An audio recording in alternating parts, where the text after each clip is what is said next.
Welcome back to the channel, guys. We got right to work taking apart the rear section on this R1M. Now I'm gonna drop down a level from the subframe to the swing arm and start removing all the broken pieces and that rusty chain.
Taking apart this R1M is going beautifully so far. All of the old broken scratch pieces in the rear are coming off pretty well, except I'm having a lot of trouble getting these rear pegs off. For some reason, they are stuck in there for good. I even used the Ooga Dooga machine right there, and it actually twisted one of my Allen head bits. So I'm gonna let this sit in some PB Blaster, and maybe it'll come off later. Now I'm actually gonna save myself $500 to $1,300 on this rear subframe. These tabs, which hold the rear fairings, snapped off on both sides. Apparently, this is a pretty common issue whenever these R1s get into an accident. I'm gonna use some 3M Panablond adhesive, which works on aluminum, and attach these tabs back on the subframe.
All right, next day at the shop, guys. Managed to get out the pegs and the caliper bolts, but I had to drill all 4 of them out. Now we're gonna jump onto the sides of the bike and start taking off the fairings, but you guys are not gonna believe how much one of these side fairings is OEM. So an OEM side fairing is $3,429, and that is the carbon fairings for the 2016 R1M. As you probably guessed, we are definitely not gonna go OEM fairings with this, but we will try to save what we can.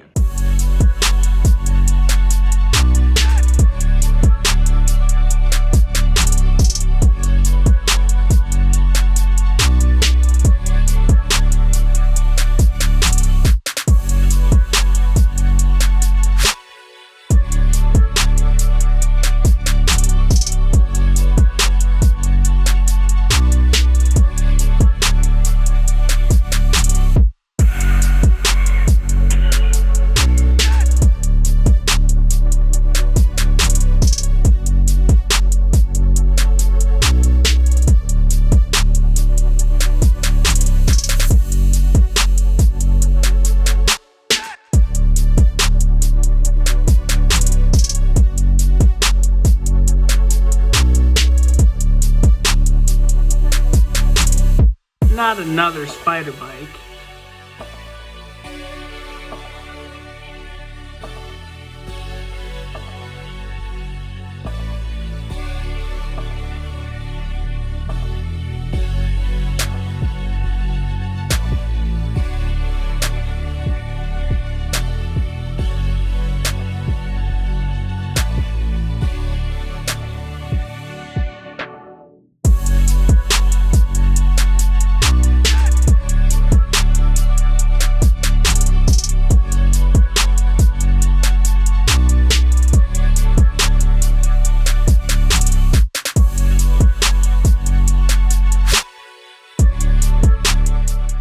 Some more cool finds on the bike. We got oil and radiator guards, as well as a complete Graves headers kit and the slip-on right over there. Now the coolest thing was this race ECU that was behind the fairing right here. Now I got in contact with the previous owner. He is alive and well, and he told me that this bike was actually tuned previously. Here's actually one photo of the wreck, and here's a bunch of photos before the wreck. The bike is looking absolutely amazing in these photos. I mean, it just looks perfect.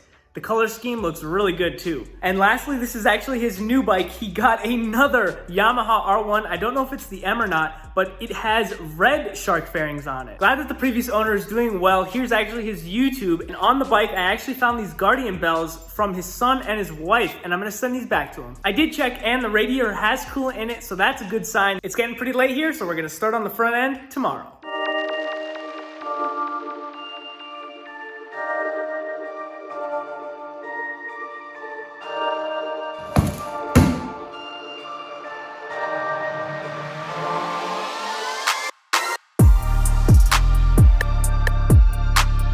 This piece right here is too big for the triple tree hole, unfortunately.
Started off doing some wiring repair on this left fork electronics because this is Olin's electronic suspension. In the rear here, there's also wires running to the suspension. Also removed everything off the handlebars because we got new handlebars coming in, as both of those were bent and broken. I'm waiting on replacing this because the wires actually run all the way through into that big jumbo right there. So I'm gonna wait until I get the new piece before I take all this off because I want to put it back to exactly how it was before. It's interesting how Yamaha doesn't just add a connector right here, but they have a whole harness all the way down to that just for this control right on the left side of the handlebars. We've got a throttle by wire here, no BMW shenanigans. We're gonna just slip this old grip out and put a new one in. The start, stop, and menu looks perfectly fine, as well as this brake master cylinder. Speaking of electronics, we got a destroyed light control unit module here, but we do have another one of these on the way. Let's remove this key from the ignition. I pulled this out once before off camera and I was kind of confused that there are no grooves on this key. Also, if you barely stick the key inside this ignition, it actually spins freely all the way around 360 degrees. When I insert this key all the way into the ignition, it actually goes all the way down, and if you push it, it pushes back up. So it does reach the bottom and like hits the spring and springs back up. Now I'm sure you guys are wondering about this screen module right here and this module. I'm not sure what this is, but I haven't decided to mess with this yet until I get all the wiring figured out up front and I get a battery on this thing. Everything else on this module, including the pins, are good. I don't remember the exact price, but these two modules alone was over $2 grand. Just being held on by a few wires literally saved me $2 grand. I do have a bunch of parts that have already arrived and I have a bunch more on the way. We'll catch you in the next one. See ya.